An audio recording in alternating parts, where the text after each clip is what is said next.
सिंध मुंहिंजी अमा सूह तुंहिंजी मथां छा लिखी छा लिखां छा लिखी छा लिखां सिंध मुंहिंजी अमा। दुनिया जा सिंधियो हिक मुठ थी सिंध बचायो। सिंध मुंहिंजी अमा सूह तुंहिंजी मथां छा लिखां।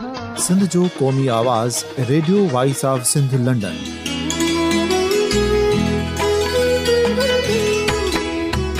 Radio voice of Sindh London पंहिंजी नशरियात में सिंध जी सियासत, समाज, इक़्तिसादियात, तारीख़, क़ौमी उमंगुनि ऐं अख़लाक़ियात मुतलिक़ सिंध जी हक़ीक़ी तर्जुमानी कंदे प्रोग्रामनि खे असराइतो बणाइण लाइ सिंध जे घण घुरनि ऐं धरतीअ सां प्यार कंदड़ अदीबनि, दानिशवरनि, सहाफ़ियुनि, उस्तादनि, वकीलनि ऐं हर तबिके जे मानवारनि सजणनि खे सिंध में शऊरी इनक़लाब लाइ सहकार जो सॾु ॾियूं था। अचो त गॾिजी सूफ़ियुनि ऐं संतनि वारी सिंध जो ओज हिक मुठ थी वरी वापसि आणण वारे सफ़र जा साथारी बणिजऊं।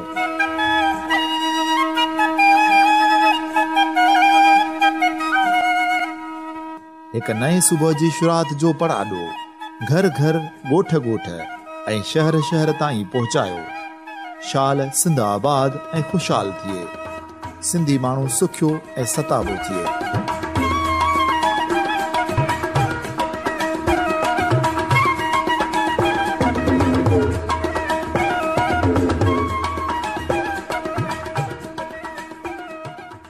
Radio voice of Sindh London जे हिन ख़ुसूसी प्रोग्राम में सामीन मां अवांजो मेज़बान सर्वेज ओढो अवां खे भलीकार चवां थो। सामीन, हिन वक़्तु मां प्रेस क्लब हैदराबाद जे आॾो मौजूदु आहियां, जिते सिंध जी सिविल सोसाइटी सिंधु दरिया ते कालाबाग डैम समेत समूरा डैम ठाहिण वारे अमल जी सख़्तु लफ़्ज़नि में मज़म्मत कंदे ऐलान कयो आहे त समूरी सिंध ऐं ॿियनि सूबनि में डैमनि ख़िलाफ़ भरपूर एहतजाजी तहरीक हलाई वेंदी, जेका डैम अॾण वारे ऐलान वापसि वठण ताईं जारी रहंदी।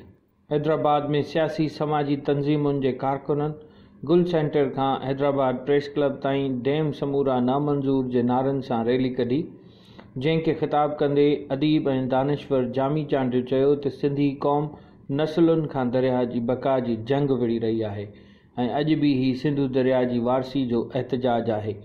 ऐं चयो त चीफ जस्टिस अदालतुनि खे मज़ाक़ बणाए रहियो आहे ऐं चीफ जस्टिस आर्टिकल 6 तहत डैमनि जे मुखालिफ़नि ख़िलाफ़ कार्रवाई जी धमकी त ॾेई रहियो आहे, पर चीफ जस्टिस खे आइन जी बि ॼाण न आहे, छो त आइनी तौरु पाणी वारो मामिलो चीफ जस्टिस जो आहे ई न। पाणी जो मामिलो सिर्फ़ु काउंसिल ऑफ कॉमन इंट्रस्ट वटि आहे ऐं पाणी मामले मुतलिक़ CCI फ़ैसिलो करे सघे थी। हिन चयो त कालाबाग डैम खे सिंध जो अवाम अॻु बि रद्द करे चुको आहे। इन लाइ सिंध जी अवामी राय जो एतिराम कयो वञे। जेकॾहिं मुसलसल ईअं ई कानून ऐं आइन खे मज़ाक़ बणायो वियो त मुल्क जो हलणु ॾुखियो आहे। फिशर फोक फोरम जे सरबराह मोहम्मद अली शाह चयो त सिंधु दरिया असां लाइ मुक़दस आहे, जंहिं सिंध धरती खे जनमु ॾिनो आहे। हिन चयो त सिंधु दरिया जी कुदरती वहकरनि खे ख़तमु कयो वञे त समुंड पंहिंजे महबूब सिंधु दरिया सां मिलण लाइ लखें एकड़ ज़मीनूं गड़काए मथे वधंदो। हिन चयो त चीफ जस्टिस जे डैम ठाहिण वारी मुहिम खे असां तस्लीम ई नथा कयूं ऐं चीफ जस्टिस खे सिंधु दरिया जूं मौजूं रोकण जो कंहिं हक़ ॾिनो आहे। इन करे चीफ जस्टिस अहिड़ी मुहिम न हलाए जेसि ताईं सिंधु दरिया ते डैम ठाहिण वारा ऐलान वापसि नथा वरिता वञनि। असांजी तहरीक जारी रहंदी। सिविल सोसाइटी जे अॻुवाण ज़ुल्फ़कार हालेपोटो चयो त मुल्क में डैमनि जी ज़रूरत नाहे ऐं डैमनि ख़िलाफ़ु असां सभु गॾु आहियूं। ऐं चयो त मुंहिंजी पार्टी क़यादत सां डैमनि वारे मामले ते ॻाल्हि ॿोल हलंदड़ आहे। चीफ जस्टिस जे पोयां ख़बर नाहे इमरान ख़ान खे कंहिं लॻाए छॾियो आहे। प्रोफेसर मुश्ताक मीराणी चयो त अदालतुनि में 2 लखनि खां वधीक केस पियल आहिनि, जंहिं सबबु केतिरा ई बेगुनाह कैदी जेल काटे रहिया आहिनि। माण्हू इंसाफ़ लाइ दरबदर आहिनि, पर चीफ जस्टिस डैमनि ठाहिण लाइ निकितल आहे। हिन चयो त डैम ठाहिण सां पाणी जो मसइलो हल न थींदो, पर पाणी जो बहितर इस्तेमालु करण सां पाणी जो मसइलो हल थींदो। ताजमरी चयो त कालाबाग डैम खे मुल्क जूं 3 असेंबलियूं रद्द करे चुकियूं आहिनि त चीफ जस्टिस कालाबाग डैम जो ऐलान करे 3 असेंबलियुनि जे फ़ैसिले खे रद्द थो करे। अवामी तहरीक जे जनरल सेक्रेटरी नूर अहमद कातियार चयो त इलेक्शन वारो फ्रॉड हिकु चीफ न पर ॿियनि चीफनि खे बि फबी वियो हो ऐं हाणे सम्झनि था त डैम ठाहिण वारो मामिलो बि फॿी वेंदो। जेके ज़रदारी खे केस लॻाइण जी धमकी ॾेई डील करे सघनि था, पर सिंध जा करोड़े माण्हू ख़ामोश नथा करे सघनि। क़ौमी अवामी तहरीक जे अॻवान अज़ीज़ टालपुर चयो त असां 7 करोड़ खां वधीक सिंधी कालाबाग डैम खे रद्द कयूं था। चीफ जस्टिस वटि एतिरा तख़्ता ऐं रसाई न आहिनि जो आर्टिकल 6 लॻाए 7 करोड़ खां वधीक सिंधियुनि खे फाही ते चाढ़े। अवामी जमहूरी पार्टी जी मरकज़ी अॻवान आपा नज़ीर कुरैशी चयो त असां सिंधी डैमनि जा मुखालिफ़ आहियूं। आर्टिकल 6 न पर समूरा आर्टिकल लॻाए असां नथा टिजूं। लेखक दस्तगीर भट्टी चयो त हिन एहतजाज में शामिल माण्हुनि तौहीन अदालत करे ॾेखारियो आहे ऐं कालाबाग डैम ते 7 करोड़ सिंधी तौहीन अदालत करण लाइ तयारु आहिनि। सीनियर सहाफ़ी नहमद खोड़ो चयो त चीफ जस्टिस चवे थो त डैमनि जे मुखालिफ़नि ते आइन जो आर्टिकल 6 लागू कयो वेंदो। चीफ जस्टिस खे पहिरियों सिर पंहिंजो थो ॾियां त मूंखे फाही ॾे या उमिरि कैद जी सज़ा ॾे। आउं न वकील कंदुसि न ई वरी अपील कंदुसि। SPO अॻवान मुस्तफ़ा बलोच चयो त जेके कराची जा शहरी डैमनि जी अॾावत लाइ फंड ॾेई रहिया आहिनि, उन्हनि खे सिंधु दरिया मां पीअण जो पाणी मिले थो।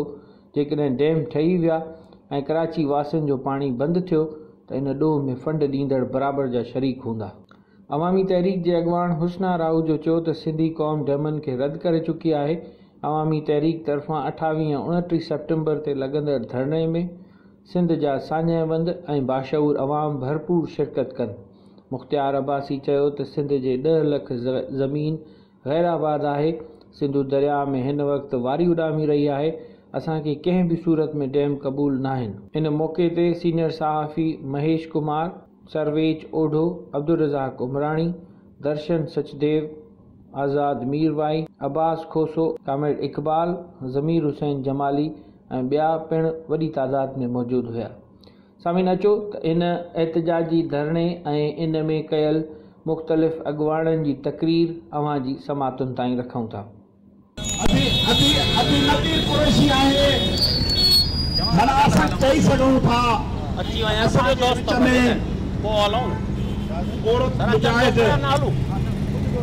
अभी नज़ीर कुरैशी साहिब आहे। अभी नज़ीर कुरैशी तव्हां छा चवंदा?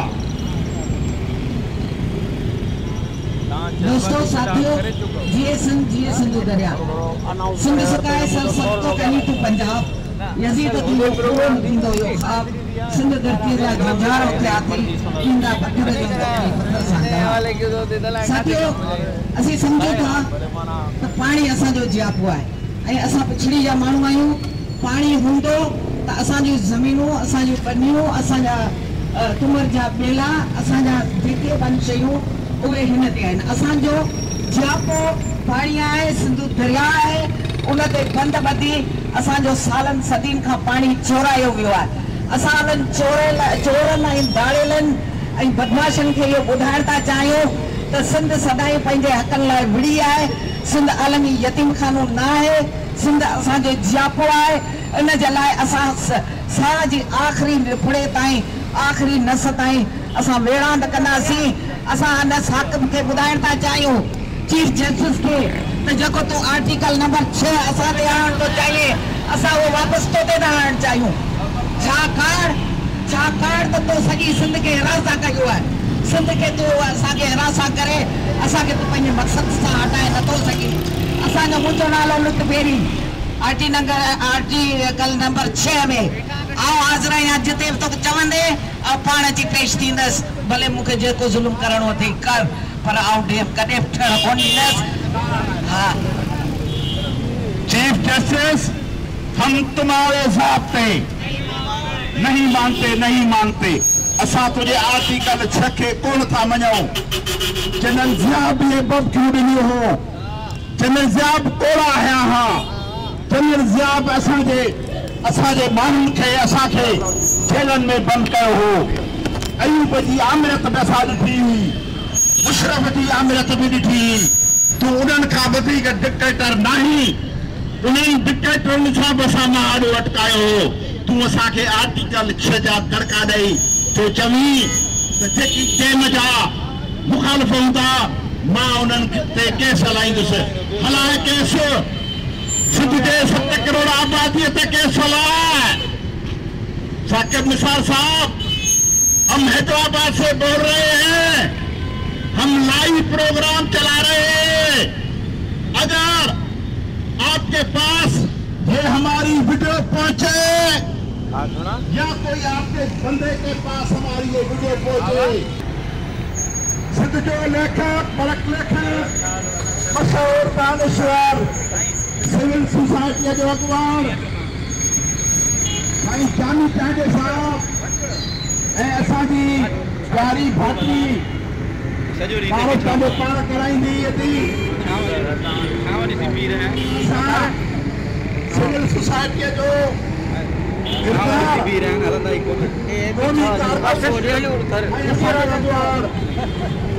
सारे साहब के सामने मौजूद आहे।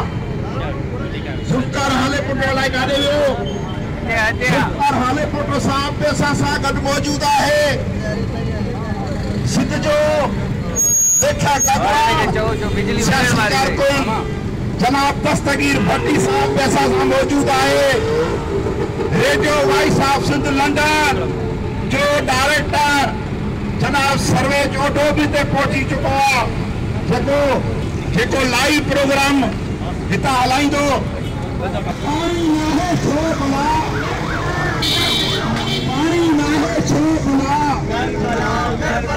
टेम समूरा, टेम समूरा, टेम समूरा, टेम समूरा, टेम ठाहिण सिंध सुकाइण,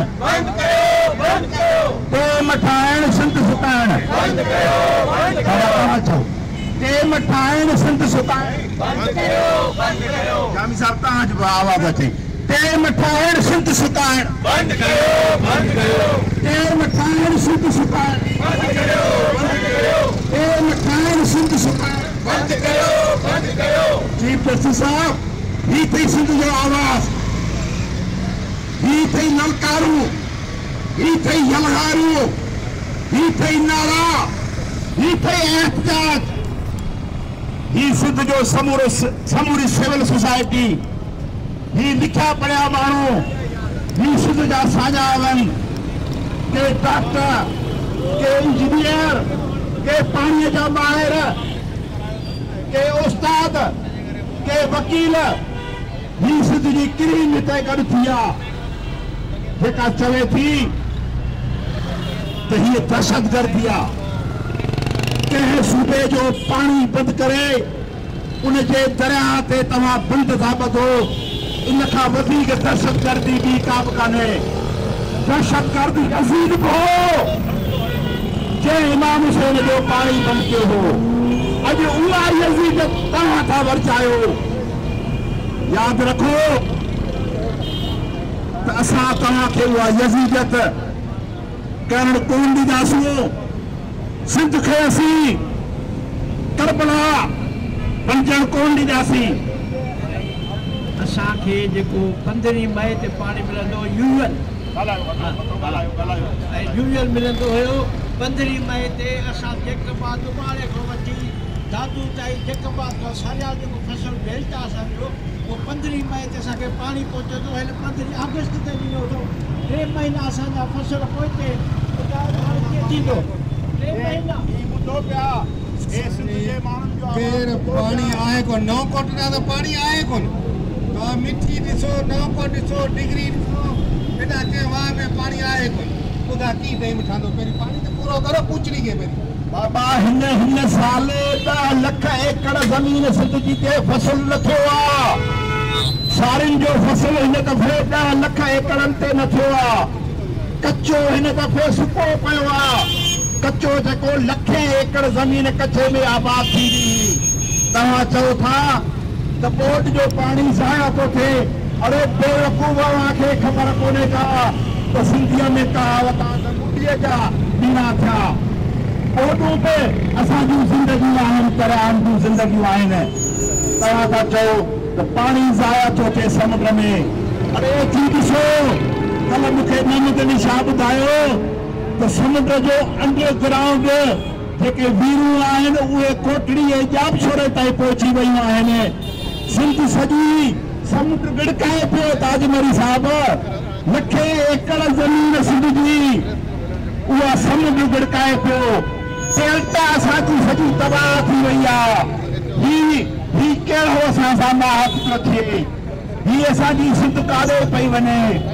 तव्हां असांखे छा था, असांखे तव्हां इहे उञाए मारण था चाहियो। इमरान खान वाज़े कर ऐलान, इमरान खान वाज़े कर ऐलान, बेमसबूरा ना मंजूर, बेमसबूरा और बेमसबूरा और बेमसबूरा।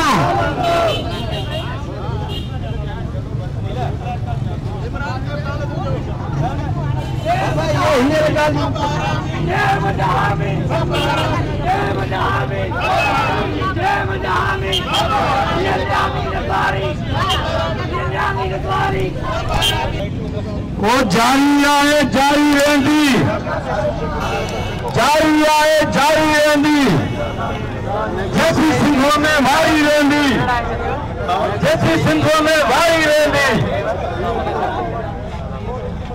जैसी रात अंधारी रहंदी, जैसी रात अंधारी रहंदी, जैसी सिंधों में वारी रहंदी, वो जारी आहे, जारी रहंदी।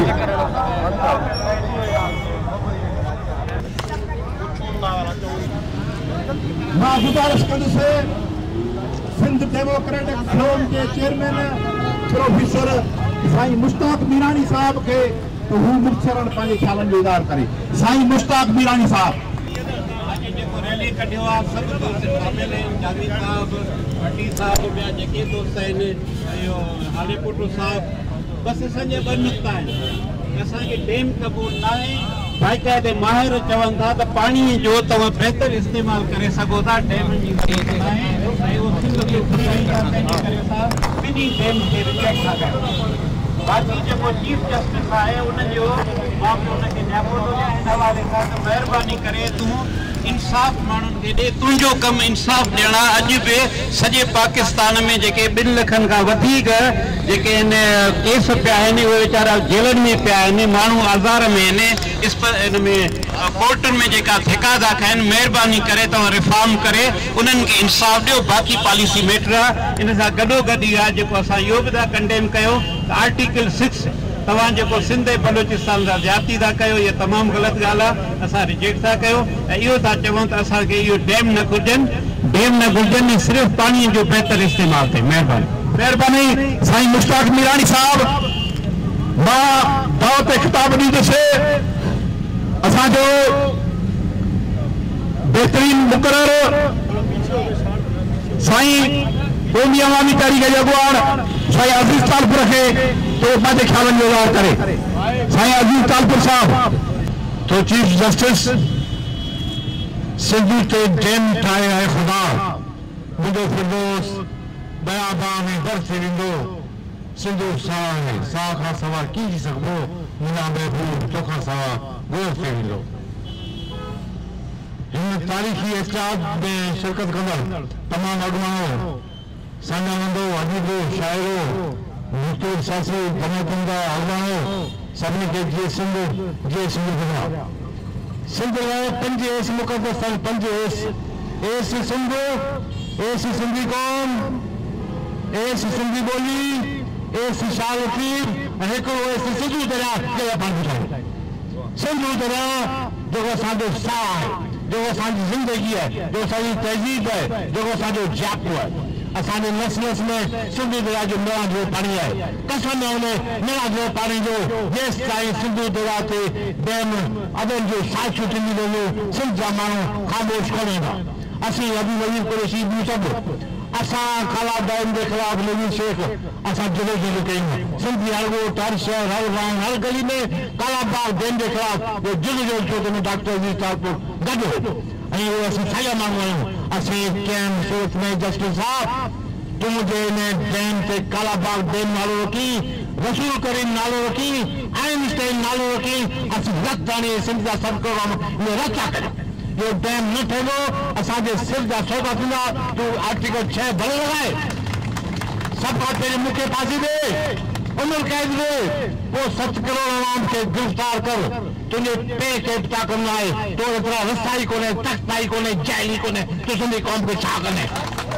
आवाम जे लोग थी है आवाम जे लोग थी है तो हिटलर ज़ियाउल हक़ भॼी वेंदा आहिनि मरी वेंदा आहिनि आवाम थी तुंहिंजो वजूद कोन हूंदो शाह लतीफ़ जी क़ौम थी सिंध जी क़ौम ईंदी हाज़िर भाऊ जी क़ौम थी सर्वे थी हाज़िर क़ौम थी रसूल पले जी अयाज़ लतीफ़ जी क़ौम थी असीं आख़िर ताईं बात कोन कंदासीं असां सिंध जा माण्हू आहियूं असीं कोशिशि कंदासीं हीअ को दो दिन माइक थो फिरे अया मुस्लिम बादशाह पे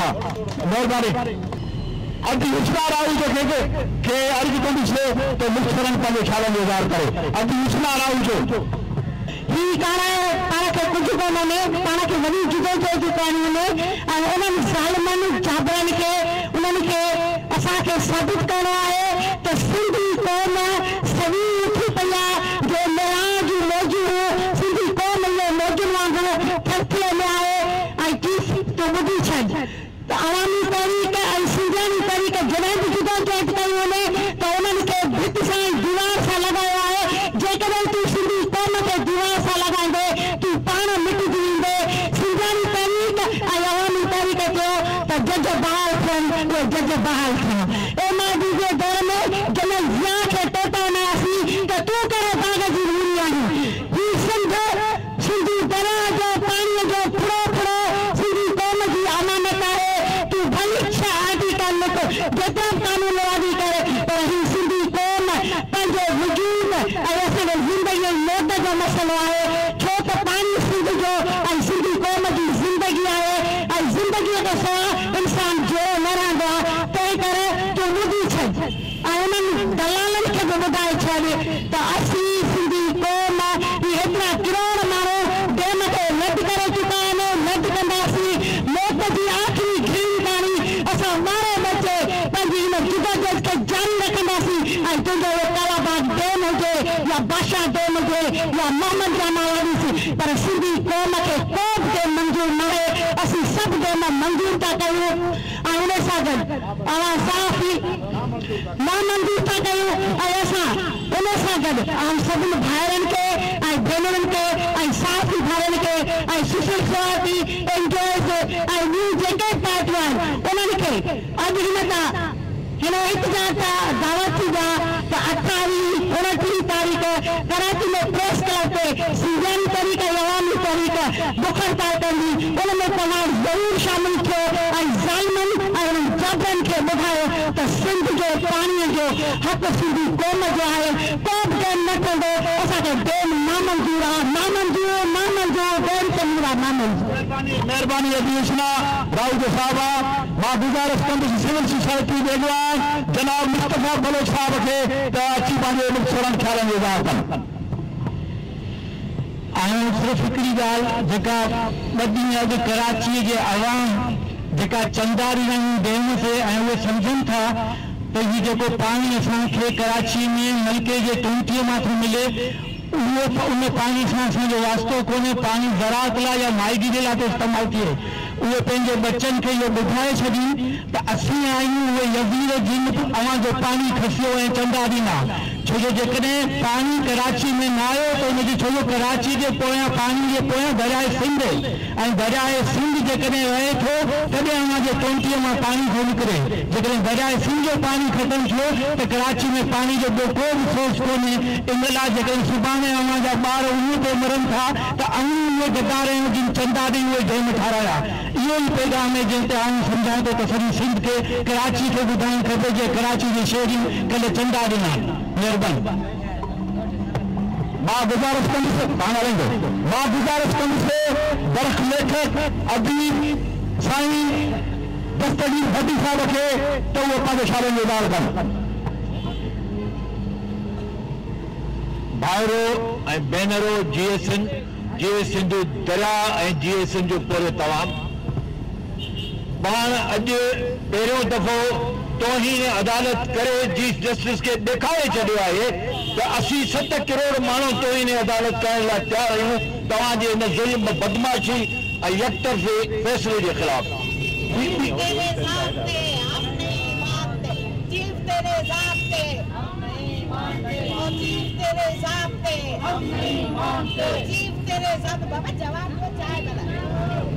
ॿी ॻाल्हि जेका अहम आहे पंजाब की लीडरशिप के ॿुधाइण था चाहियूं तो तव्हांजा जज हाणे सियासत था कनि।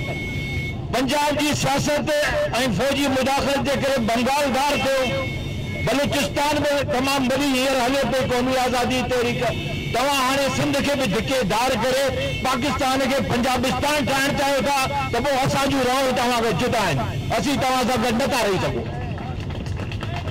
टी ॻाल्हि पाण खे सिंधी माण्हुनि खे घुर्जे त आईंदा हिन क़िस्म जे ज़िंदगी मौत जे मसइलनि में सभु कम छॾे शरीक थियूं। मूंखे दुख आहे त माण्हू तमामु घटि आया आहिनि। एतिरी सारियूं तंज़ीमूं आहिनि वर्किंग डे हुजण जे बावजूदि बि पहिरियों असांजो भंजकड़ी कई आहे न असां पार्टी खे 60 तोहिन अदालत में कुझु त सिंधी माण्हू अचे न को 200,000 तक थिए न। बहरहाल जीएसएन असीं इहा पंहिंजी जंग पंहिंजे हर प्लेटफॉर्म तां जारी रखंदासीं। महिरबानी साईं दस्तगीर भट्टी साहब, असांजो दोस्त सहाफ़ी लेखक ऐं कोशिश जो एडिटर जनाब नेमत खोड़े साहब खे गुज़ारिश आहे त मुख्य पंहिंजे ख़्याल जो इज़हार कनि। सभी हिन एहतजाज में शरीक सिंध जे बका लाइ, पंहिंजे देश जे बका लाइ ऐं सलामती लाइ शरीक हिन एहतजाज में शरीक सभिनी भाउरनि ऐं भेनरुनि खे सलाम सिंध जीए सिंध। मुंहिंजी हिकिड़ी ॻाल्हि आहे चीफ जस्टिस जंहिं चयो त भई डेमुनि जे ख़िलाफ़ एहतजाज करण ते आर्टिकल 6 लॻाईंदुसि, मतिलबु गद्दारीअ जा केस दाख़िल कंदो। ही मुक़ाबले की ॻाल्हि कोन्हे, पर सभ खां पहिरीं मूं पंहिंजी मुंडी मूं पंहिंजी जान पेश कई ऐं मूं चीफ जस्टिस खे चीफ जस्टिस खे चयो त मुंहिंजी दिली ख़्वाहिश आहे त जेकॾहिं डेमनि जी मुखालफ़त करण ते कालाबाग डेम जी, बादशाह लाशा जी, सभिनी नंढनि वॾनि डेमुनि जी, सिंधू दरिया ते, देवता दरिया ते डेमनि जी मुखालफ़त करण ते जेकॾहिं आर्टिकल 6 लागू करीं थो त सभ खां पहिरीं मूं ते एफआईआर दाख़िल कर। मुंहिंजी ज़िंदगी हाज़िर आहे, मूंखे खाई चाढ़। मां ऐलान चवां थो, हल्फिया चवां थो, सिंधू दरिया ते नंढनि वॾनि डेमनि, कालाबाग डेम, बादशाह लाशा डेम, कैंप डेम, जगह मूं ते एफआईआर दाख़िल कई वई ऐं मूं ते केस हलायो वियो, ट्रायल कोर्ट मूंखे फांसी जी सज़ा ॾिनी त मां अपील बि न कंदुसि, मां वकील बि न कंदुसि ऐं सज़ा मौत जे ख़िलाफ़ अपील बि न कंदुसि। मां हिन सदर ममलकत हिन अजीब रियासत खे जेका हिकदमि चए थी तव्हांखां दरिया खसींदासूं, ॿ तरफ़ हीउ जेको तैलीम निकितो, बगल निकितो आहे, चए त सभिनी बगोलनि खे ऐं बिहारियुनि खे ऐं अफ़गाननि खे शहरियत बि ॾींदुसि, नौकरियुनि बि ॾींदुसि, कार्ड बि ॾींदुसि। अजीब हमलो आहे सिंध ते। हिकिड़े पासे दरिया खसींदा, ॿिए पासे लखनि ॿारनि खे जेको नौकरियूं ॾींदा। असां हुन चए त मुंहिंजो फ़लसफ़ो इहो आहे त ग़रीबनि खे एतिरे तबिके खे पार कढी ऐं जेको पंहिंजे पेरनि ते अरे तोखे बला नज़र नथा अचनि, लखेहारी ख़ानदान, तोखे लखेहारी ख़ानदान नज़र नथा अचनि जेकी मच्छी मानी लाइक़ु आहे, पर दरिया सुकण जे करे, पाणी न अचण जे करे, असांजा वाह ऐं कैनाल सुकण जे करे उहे मच्छी मानी लाइक़ु ख़ानदान जेके आहिनि उहे बखेरतूं करण ते मजबूर आहिनि। उहो ग़रीब तबिको तोखे नज़र नथो अचे, कराची जा बंगाली बिहारी तोखे नज़र अचनि था। मां चवां थो दरिया जेको आहे इहो सिर्फ़ु सिंधू दरिया न आहे, इहो असांजो देवता आहे। असां हिन लाइ हर कुर्बानी ॾेई इहो साबित कंदासीं त हिन देश जो हर पुट ऐं हर दीप देवता आहे ऐं देवी आहे जेकी कंहिं बि एहतजाज खां ऐं तुंहिंजो कंहिं बि कारे कानून खां तूं कहिड़ो चीफ जस्टिस आहे यार, तूं त पाण आर्टिकल 6 जो मुस्तहक़ थी वियो आहीं। तूं त ऐं जेको चए थो भई जेको वज़ीर आज़म चए थो, हिकिड़ो मिंट पुट, चीफ जस्टिस चए थो भई आर्टिकल 6 ईअं लागू थींदो आहे छा? आर्टिकल 6 लागू करण लाइ रियासत खां कंहिंखां इजाज़त वरिती अथई ऐं आइन इजाज़त ॾिए थो पुरअमन एहतजाज जी, पंहिंजो आवाज़ बुलंद करण जी। अरे तूं पाण आर्टिकल 6 जो मुस्तहक़ थी वियो आहीं ऐं जेको वज़ीर आज़म चए थो त भई बंगाली ऐं बिहारी ऐं अफ़गानी एतिरा ग़रीब आहिनि, बेरोज़गार आहिनि, इन करे चए थो ॾुआरी आहिनि, पाण चए थो ॾुआरी आहिनि, पोइ चए थो भई कार्ड ॾींदासीं, पोइ चए थो पासपोर्ट ॾींदासीं, वीचारनि खे नौकरियूं बि ॾींदासीं। अरे तूं बि मुस्तहक़ थी वियो आहीं, तुझी सिंध दुश्मनी ना है या रियासत दुश्मनी में नामंजूर समूरा डैम नामंजूर, सिंधु दरिया ते को भी किथे भी सिंधु दरिया ते उनके मददी नहरुनि ते उनके मददी पाणियुनि ते को भी डैम कबूल न है, रुगो कालाबाग डैम न, बादशाह भी न, को भी डैम कबूल न है। सलाम सिंध जीएसएल। गुजारिश करने से अवामी तहरीके जो मरकजी जनरल सेक्रेटरी जनाब नूर अहमद कापियार साहब है तो पानी शाला में इज़हार करे। असी आयूं सादा चओ था मञूं था मगर हक़ ऐं नाक खे सुञाणी वठूं था हक़ीक़त जे कदमनि खे निगड़ी चुनूं था ऐं नाक जी पगड़ी खे लताड़े विझूं था। सिविल सोसाइटी जा मुंहिंजा साथियो, मुंहिंजूं भेनरूं, मुंहिंजा भाइरो, सियासी कारकुनो, अॻवानो, जीए सिंध, जीए असांजो सिंधु दरिया। ऐं अॼोकी जेका रैली साईं मोहम्मद अली शाह साहब की अगवानी में थी आहे, उन साईं के समूरन साथियुनि भेनरुनि भाइरुनि के सलाम तो पेश करिया जिन असांखे हिते गॾु कयो आहे।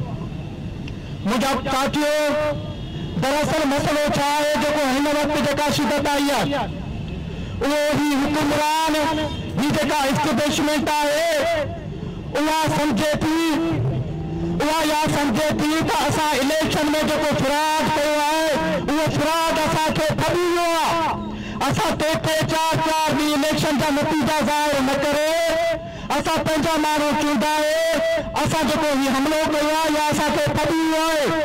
इहो रुॻो हिकिड़े चीफ खे न पर ॿियनि चीफनि खे बि फबी वियो आहे। इन करे हू सम्झनि था त जेकॾहिं हाणे जेका बि ॻाल्हि कबी उहा असांखे फबी ईंदी, उहा कालाबाग डैम की ॻाल्हि करियूं, उहा दरिया ते धारे की ॻाल्हि करियूं, उहा असीं धारियुनि खे घर ते आबाद करण की ॻाल्हि करियूं या असांखे फबी ईंदी। हू शायदि इहो सम्झनि था त हीउ जेको महेश बीठो आहे, हीउ जेको ताज बीठो आहे, इहे असीं सभु मिली कयूं उहो ॼण त नेठ फुटाइण गद्दारी वांगुरु हू असांखे धमकियूं ॾींदा त आर्टिकल नंबर 6 आणंदासीं। पर इन्हनि खे इहा ख़बर न आहे त आर्टिकल नंबर 6 ऐं उन्हनि जेके धमकियूं था ॾियो उहो गद्दारी खे त ॾेई सघो था, उहो सां डील त करे सघे थो। पर हीउ सिंध जा माण्हू हुआ जिन जनरल ज़िया खे टोटा चॿाया हुआ, हीउ साफ़ी हुआ, हीउ अदीब हुआ, हीउ दानिश्वर हुआ, हीउ असांजी सिविल सोसाइटी हुई जिन जंग कई हुई।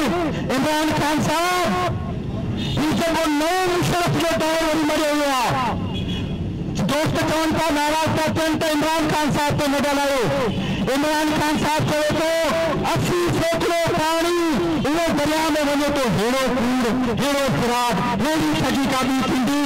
असां सां जेको मुआइदो कयो वियो ॾेढ सदी खां जेको जंग जहिड़ो आहे पाणी ते पाकिस्तान थियण खां वठी अॻु ई पोइ जेके कमीशनूं ठहियूं, जेके कमेटियूं ठहियूं, उन हिकिड़ी ते अमल न थियो, उनजी सभु इनहराफ़ी थी। आर्टिकल नंबर 6 जा धमकी ॾींदड़ आर्टिकल नंबर 6 जा धमकी ॾींदड़ सिंध जा माण्हू आर्टिकल 6 खां कोन था डिॼनि। जॾहिं केस हलंदा त उन में सभ खां पहिरीं अव्हां खे फांसियूं ईंदियूं, अव्हां खे सज़ाऊं ईंदियूं। ऐं इहो मुतालबो थो करियो ऐं असांजे पार्टी अवामी तहरीक मुतालबो कयो आहे त चीफ जस्टिस ढूंढ बणिजी वियो आहे।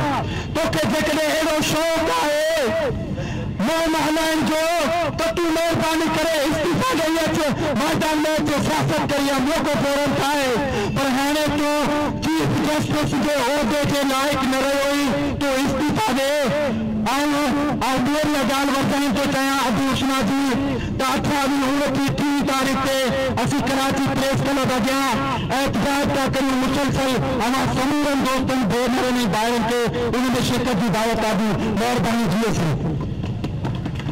जनाब कामरेड ताज मेरी साहब ने गुजारिश कंदुसि त मुखसराने की पंहिंजे ख़्यालनि जो इज़हार करे, ॿियनि खे एहसास कयो। महिरबानी अदा सभी दोस्तों खे जियो सिंध दरिया, जियो सिंध जो हवान। दोस्तों मुख़्तसर ॻाल्हि इहा आहे त दरिया ते अॻे जेके डेम थिया जेके उन्हनि डेमनि जे नतीजे में या जेके बैरेजिस थिया उन सिंध जो वॾो हिसो जेको थटे दॿी विया सो तबाह थी वियो, सो जेका बर्बाद थी वियो। हाणे हुकुमरान छा था चाहिनि त 60 ताईं हुनखे बर्बाद करणु घुरनि था, वधीक जेमत आहे। इहो असांजे ज़िंदगीअ मौत जो मसइलो आहे। सिंध जो माण्हू को बि सिंध जो माण्हू पर सॼे मुल्क जो जेको बाशऊर माण्हू हूंदो, ज़ीशोर हूंदो, हुनखे कबूल न कंदो। चीफ जस्टिस तो चयो आर्टिकल 6 लॻंदो वॾाई जो केस थींदो असीं चऊं था त 3 असेंबलियूं पास करे चुकियूं आहिनि त कालाबाग बिल न घुरिजे ऐं उन मौक़े ते जॾहिं चीफ जस्टिस हो थो चए त वॾाई जो केस ठाणे चीफ जस्टिस ते कटे इनजे करे हू 3 असेंबलियुनि जे फ़ैसिले खे रद्द थो करे यानी पाकिस्तान जे अवाम जे फ़ैसिले खे जेको रद्द थो करे सभ खां पहिरियां त उन खे जेका आहे इहा सज़ा अचणु घुरिजे उन सां गॾु आऊं जेका आहे सा मुंहिंजी पार्टी नेशनल पार्टी जो आहे असीं अव्हां सां हर जिदोजहद में गॾु गॾजंदा महिरबानी चाहिए सिंध जो राइटर अदीब ऐं सिविल सोसाइटी अॻुवा जनाब जामी जांगे साहब। दोस्तों असांजो अॼोको ही एहतजाज सिंधु दरिया जी वापसी जो एहतजाज आहे सिंध जे बचाइण जो एहतजाज आहे ऐं असां अॼु सभिनी दोस्तनि चयो आहे असां सभु हम आवाज़ थी इहा ॻाल्हि वाज़े तौर चऊं था त पाकिस्तान जे सुप्रीम कोर्ट जो चीफ जस्टिस अदालतुनि खे मज़ाक बणाए रहियो आहे। Chief justice contempt of the constitution करे रहियो आहे। पाकिस्तान जो आइन चवे थो त पाणी जो मामलो हिन मुल्क जे अदालत जो त सवाल ई न आहे खुद वफाकी हुकूमत जो इस्तेकाब न आहे। आइन जे मुताबिक वजीर आजम जो अख्तियार न आहे काबीना जो अख्तियार ना है। पाकिस्तान जो आइन चवे तो फकत है फकत काउंसिल ऑफ कॉमन इंटरेस्ट है जिन सूबा है मरकज है उते पानी से वाबस्ता मामला ज़ेरे बहस अची सकन था। ये कहिड़ो मजाक है जो पाकिस्तान की अदालत आले चीफ जस्टिस धमकियों थो ॾे ब्लैकमेल थो करे सिंध जे माण्हुनि खे। सिंध जे माण्हुनि वाज़े कयो आहे त का बि गुंडागर्दी कानून के नाले में अदालत के अख्तियार के नाले में सिंध जो मानू बर्दाश्त न कंदो। चीफ जस्टिस जी या धमकी आर्टिकल 6 की बुधाए थी तो उनके पंहिंजे आइन की ॼाण न आहे छाकाणि त उन आइन के मुताबिक इहो इस्तेहकाक चीफ जस्टिस जो आहे कोन। असां वाज़े तौर चऊं था मीडिया के मार्फत ऐं तवसुत सां चीफ साहब पंहिंजे अख्तियारनि जो नाजायज़ इस्तेमाल बंद कर सिंध के माण्हुनि खे धमकी ॾियणु बंद कर ऐं अदालत जो को वास्तो न आहे पाणी सां ऐं पाणी सां वाबस्ता डैमुनि जे मामले सां। असां साॻे वक़्तु इहा साॻी ॻाल्हि चऊं था इमरान खान साहब खे ऐं फेडरल गवर्नमेंट खे। इमरान खान साहब तूं हिकिड़े वफ़ाक़ जो वज़ीर आज़म आहीं त वफ़ाक़ी वज़ीर आज़म थी हल। मुल्क जो आइन चवे थो वफ़ाक़ी लिस्ट 1 जेका फेडरल गवर्नमेंट जे अंदर में आहे फेडरल लिस्ट 1 में पाणी जो शोबो आहे कोन। पानी जो सब्जेक्ट फकत फेडरल 2 में है सीसीआई है। इन करे वजीर आजम इमरान खान साहब ताजी काबीना जेकरे सूबन के बुधण खां सवाइ आईनी तकाज़ाऊं पूरी करण खां सवाइ ऐं अवाम जी राय ॿुधण खां सवाइ हिन क़िस्म जा फ़ैसिला कया त तव्हां पंहिंजो इस्तेहकाक विञाए वेंदो। असां साॻे वक़्त मां हिन एहतिजाज जे मौक़े चवणु चाहियां थो इमरान खान साहब हे जेको तो गवर्नर विहारियो आहे कराची में सिंध में आइन के मुताबिक गवर्नर जो कंहिं बि सियासी मामले से को वास्तो न हुअणु खपे। गवर्नर हिकिड़ी गैर सियासी पोजीशन है। ही कहिड़ो मज़ाक है जो गवर्नर सिंध में वेही गवर्नर हाउस में वेही डैमुनि के हिमायत में फंड रेजिंग करे रहियो आहे ऐं वज़ीर आज़म ते वेठो आहे। असां चऊं था इहा पंहिंजी रवश गैर आईनी बंदि कयो ऐं हिन गवर्नर इब्राहिम इस्माइल खे हाणे हिकु ॾींहुं बि वेहण जो अख्तियार न आहे छाकाणि त हुन गवर्नर हाउस जी तौहीन कई आहे। हुन पंहिंजे अख्तियारनि जो इस्तेमालु नाजाइज़ कयो आहे। इन करे असां सिंध जा माण्हू इहा शइ वाज़े करणु चाहियूं था त हे एहतजाज अॼोको शुरूआत आहे। असां सॼी सिंध वेंदासूं पंजाब वेंदासूं लाहौर वेंदासूं इस्लामाबाद वेंदासूं बलूचिस्तान वेंदासूं सॼे मुल्क में वेंदासूं सॼे मुल्क जे बाज़मीर माण्हुनि खे गॾु कंदासूं ऐं हीअ 21वीं सदी आहे हीअ गुंडागर्दी जी बदमाशी जी दहशत अंगेज़ ज़िंदगी आहे। इन करे चीफ साहब पंहिंजे इन ज़बान खे लहाम ने पंहिंजे अख्तियारनि जो इस्तेमाल नाजाइज़ बंदि कर ऐं सिंध जो माण्हू तुंहिंजे कंहिं बि धमकी खां निवारो न आहे।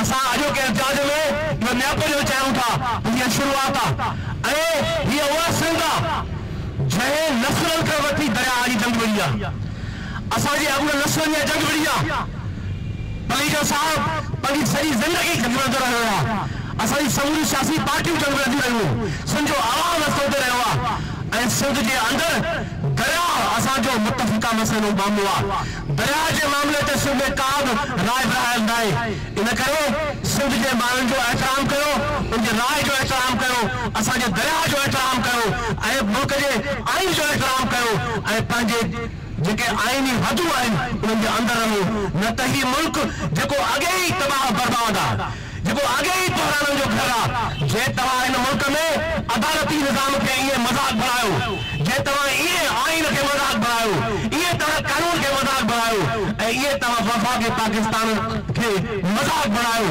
त पोइ हिन मुल्क जो हलणु तमामु ॾुखियो आहे इन करे असांजो इहो मुतफ़िक़ा मुतालबो आहे आख़िरी ॻाल्हि थो कयां असां मुतालबो कयूं था मीडिया जे मार्फत सुप्रीम जुडिशियल काउंसिल छो ख़ामोश वेठी आहे कल पार्लियामेंट जो गैर इजलास हुआ असां पुछूं था ये पार्लियामेंट जो गैर इजलास छो ख़ामोश हो इन इजलास में छो कोन चयो वियो त चीफ जस्टिस साकिब निसार पाकिस्तान जे आइन जी तौहीन करे रहियो आहे ऐं अदालत खे तकरारी पढ़ाए रहियो आहे असां मुतालबो कयूं था सेनेट ऑफ पाकिस्तान खां छाकाणि त सेनेट ऑफ पाकिस्तान सूबनि जो ऐवान आहे असां मुतालबो कयूं था हर बाज़मीन सेनेटर खां त सेनेट में आवाज़ आयो उते चओ नारो खणी चओ त चीफ जस्टिस इस्तेकाब हिनाए वेठो आहे उनखे हाणे इन मनसब ते वेहण जो को अख़्तियार नाहे ऐं सुप्रीम जुडिशियल काउंसिल जंहिंजो इहो कमु आहे त उहा ॾिसे त अदालत जो निज़ाम कीअं हली रहियो आहे उनखे वठूं था बि नोटिस त जेको चीफ जस्टिस दुनिया में को मिसाल आहे त कंहिं वफ़ाक़ जी रियासत जे अंदरि तकरारी मामले जे बारे में मुल्क जी अदलिया जो वॾे में वॾो ऐवान ऐं चीफ जस्टिस फंड रेज़िंग करे मुहिमूं हलाए धमकियूं ॾे गुंडागर्दी करे दुनिया जी कंहिं वफ़ाक़ी मुल्क में मिसाल न आहे इन करे पाकिस्तान खे वधीक मज़ाक न बणायो असां मुतालबो कयूं था सुप्रीम जुडिशियल काउंसिल खां त साकिब निसार खे लाथो वञे महिरबानी जामी जांडे साहब तमाम घणी काराइतियूं ॻाल्हियूं वक़्ताइतियूं ॻाल्हियूं बाक़ी असांजा ॿ मुक़रर आहिनि गुज़ारिश कंदुसि सिविल सोसाइटी जे अॻुवान जनाब ज़ुल्फ़िकार हारे पुट साहब खे उन खां पोइ आख़िर में खिताब कंदो पाकिस्तान फिशर folk फोरम जो चेयरमैन साईं मोहम्मद अली शाह साहब ज़ुल्फ़िकार हारे पुट साहब ऐं तमामु दोस्तनि जो शुक्रगुज़ार आहियां जेके एॾे शॉर्ट नोटिस ते टियों ॾींहुं इहा ॻाल्हि छिड़ी साईं मोहम्मद अली शाह पोस्ट कई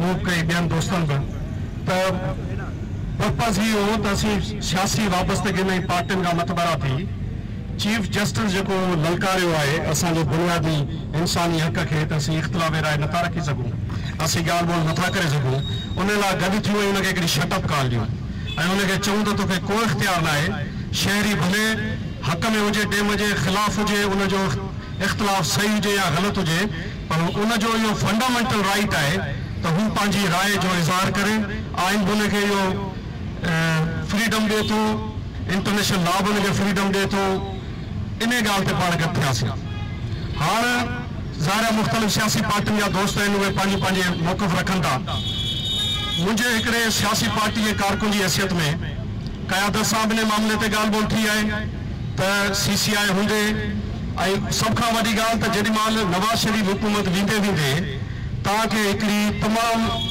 वॾी डिस्कशन खां पोइ हिकिड़ी मैंडेटरी CCI जी वाटर पॉलिसी अप्रूव थियल ॾेई वई त उन ते तव्हां चइनी सूबनि जे चीफ मिनिस्टर्स खे घुराए गॾु विहारे चयो आहे त बाबा चीफ जस्टिस साहब तव्हांजो कमाल पूरो थियो हाणे चूंडियल हुकूमतूं चूंडियल नुमाइंदा तय कंदा त हिन मुल्क खे छा थो खपे छा नथो खपे उन सां गॾोगॾु आउं सम्झां थो त हीउ पाणी जो जेको मामिलो आहे इहो असांजी सियासी वाबस्तगियुनि खां मथे जो आहे सिंधु दरिया जो मामिलो सियासी वाबस्तगियुनि खां मथे जो आहे इन करे आउं दोस्तनि खे गुज़ारिश कंदुसि त जेॾी महिल वॾे कंहिं जिदोजहद में या स्ट्रगल में हिननि जी ॻाल्हि आहे त पोइ असीं पंहिंजा नंढा नंढा वेस्टेड इंट्रस्ट हिन में घटायूं टियों ॾींहुं प्राइम मिनिस्टर सां GDA जो वफ़द बि मिलियो जिन छातीअ ते हथ रखी चयो साईं डेम ठाहियो असीं गॾु आहियूं उन में जेके सूरमा वेठा आहिनि उन्हनि खां पुछो त तव्हां छो वेठा आहियो GDA में असीं इमरान खान खां पुछूं कारकुन जी हैसियत में, सिंध जे माण्हुनि जी हैसियत में, दरिया जे मालिक जी हैसियत में, त बाबा तो वटि हेॾा आइनी फोरम मौजूद आहिनि,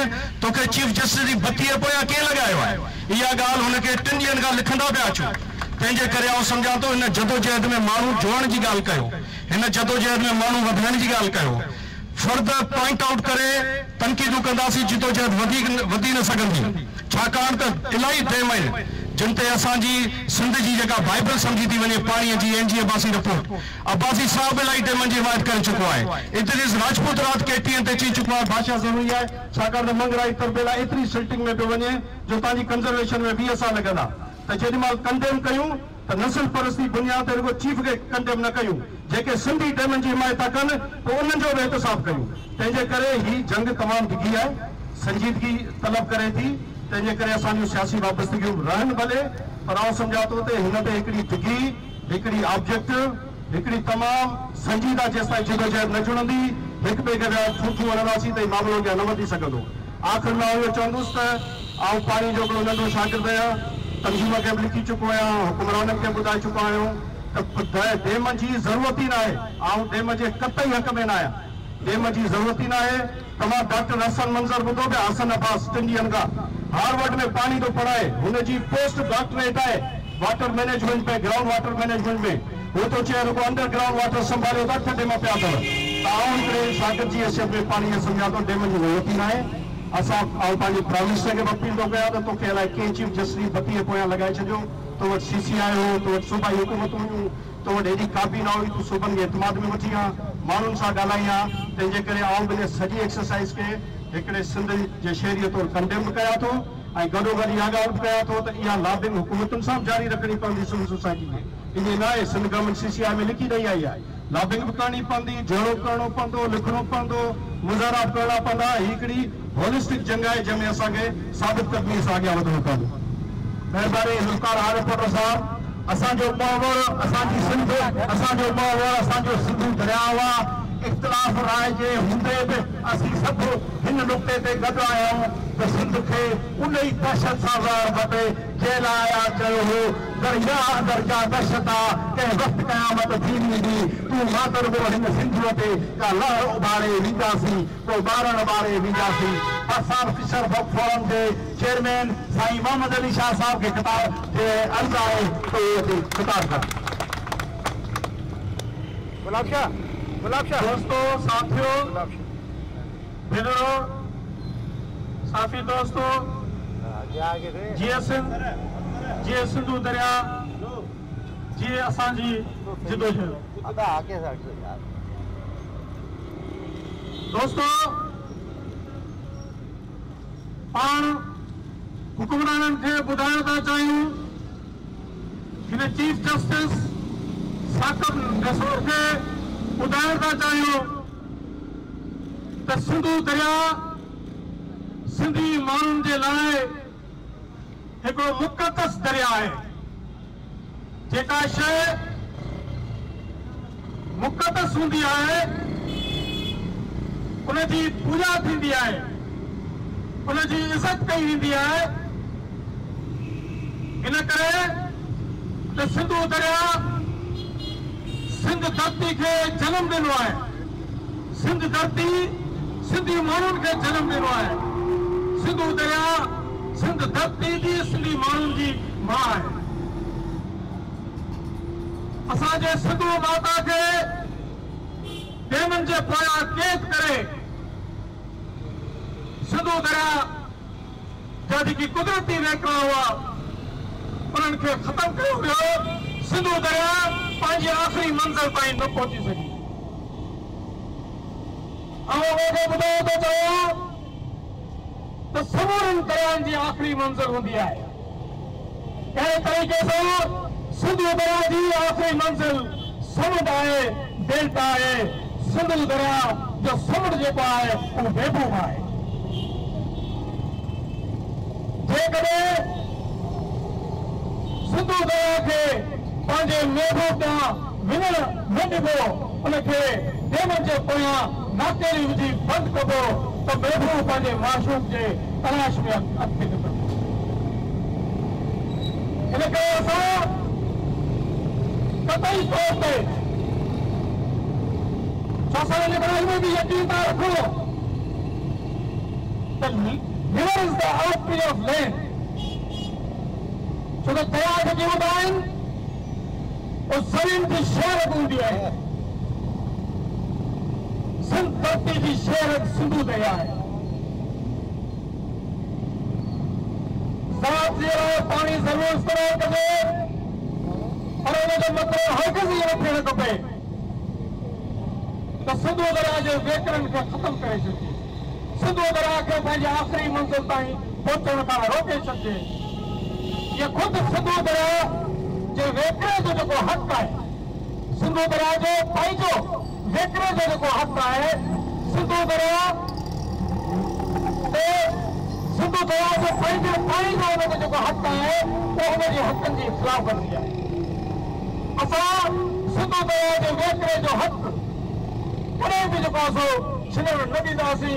असां सिंधी माण्हू कॾहिं इहो न चाहींदासीं त सिंधु दरिया जा वेकरा जेके आहिनि उहे हाणे वधीक क़ैमत जे पोयां केर करे सिंधु दरिया खे सुकायो वञे. हीअं बि ॿ टे ॾींहं थिया त सिंधु में थोरा घणो पाणी आयो आहे. हिन खां पहिरीं सिंधु दरिया मां वारी थी उॾाई. दोस्तो, असां चीफ जस्टिस खे ॿुधाइण था चाहियूं भले असां दुनिया में कॾहिं बि दुनिया जे कहिड़े बि मुल्क में असां अहिड़ो मिसाल न ॿुधोसीं त चीफ जस्टिस जेको आहे उहो बाक़ाइदा निकिरी पए ऐं डैम ठाहिण लाइ करे, तालाबाद डैम ऐं पाशा डैम ठाहिण लाइ करे चङो गॾु करे. इहो मिसाल असांखे दुनिया जे कंहिं बि मुल्क में कोन्हे. पर हिन खां पहिरीं बि जेके चीफ जस्टिस हुआ उन्हनि बि डैम ठाहिण लाइ करे जेको आहे मोम न हलाई, चंदा न गॾु कया. असां हिन जे अमल जे सख़्तु लफ़्ज़नि में मुज़ामत था करियूं ऐं असां हुकूमत खे चऊं था त हिन चीफ जस्टिस खे लगाम ॾिनो वञे. हिन चीफ जस्टिस खे असां चऊं था, असां वार्निंग था ॾियूं त तुंहिंजो इहो मोम खे असां हरगिज़ तस्लीम न कंदासीं. तोजे असां हिननि चौकनि खे आर्टिकल 6 खे असां कतई जेको आहे तस्लीम नथा करियूं. असां कतई दफ़े हिन जी इजाज़त न ॾींदासीं त तव्हां आइन जे आर्टिकल खे इस्तेमालु करे असां सिंधी माण्हुनि खे जेकी क़ैमनि जा ख़िलाफ़ आहिनि, जेकी सिंधु दरिया जो मौजू वापसि आणण था चाहिनि, उन्हनि खे जेको आहे मुल्क जो गदार जेको आहे आर्टिकल 6 जे तहत मिले. तोखे इहो हक़ कंहिं बि न ॾिनो आहे, कहिड़े कानून तोखे इहो हक़ न ॾिनो आहे. इन करे असां चीफ जस्टिस जे नाले जे ख़िलाफ़, इन मुहिम जे ख़िलाफ़, हुकूमत जे डैम ठाहिण जे ख़िलाफ़, उहो चाहे तालाबाद डैम हुजे, पाशा डैम हुजे, असां इन्हनि डैमनि जे ख़िलाफ़ जेको आहे अॼु खां हीअ तहरीक शुरू कई हुआसीं. ऐं जल्दी असां मीटिंग घुराए असां लाइमन ठाहींदासीं ऐं सॼी सिंध में निकिरंदासीं. जीअं जामी चांडी साहिब चयो त असां जेको आहे पंजाब में बि वेंदासीं, इस्लामाबाद में वेंदासीं ऐं जेको आहे बलोचिस्तान बि वेंदासीं. असां डैमनि जे ख़िलाफ़ ऐं चीफ जस्टिस जे अमल जे ख़िलाफ़ असां बाक़ाइदा तहरीक हलाईंदासीं. हीअ तहरीक उन ताईं जारी रहंदी जेसिताईं जेको आहे हीअ रियासत जेकी आहे उहो डैम ठाहिण सां हसरत थी करे, तालाबाद डैम खां हसरत थी करे, पाशा डैम खां हसरत थी करे ऐं सिंधु दरिया ते जेकी बि डैम ठाहिण जा प्लान आहिनि उन्हनि खां हसरत थी करे उन वक़्त ताईं असां पंहिंजी जदोजहद खे जारी रखंदासीं, जारी रखंदासीं. महिरबानी साईं मोहम्मद अली शाह साहब. तमामु समूरनि दोस्तनि जा लख कुर्ब जेकी हिन काहे जहिड़ी गर्मीअ में हिते गॾु थिया आहिनि, पंहिंजो क़ौमी फ़र्ज़ पूरो कयो अथनि. सामीन नवां प्रोग्राम जी समूरी कार्रवाई ॿुधी इन प्रोग्राम जे मुक़ररनि इन ॻाल्हि ते ज़ोर ॾिनो त सिंधु में अॻी पाणी थोरो आहे ऐं डैमनि नवां डैम ठाहे उन पाणी खे बि ख़तमु करणु ऐं सिंध खे सुकाइण जी साज़िश आहे. उमेद तव्हांखे ही समूरी प्रोग्राम जी कार्रवाई पसंदि आई हूंदी. असांखे ईमेल करणु न विसारींदा. असांजो ईमेल एड्रेस आहे info@radiovoiceofsindh.com. कंहिं ॿिए प्रोग्राम ताईं पंहिंजे मेज़बान सर्वेज ओढो खे इजाज़त ॾींदा. सदाईं गॾु. अवां जी समातुनि ताईं radio voice of Sindh London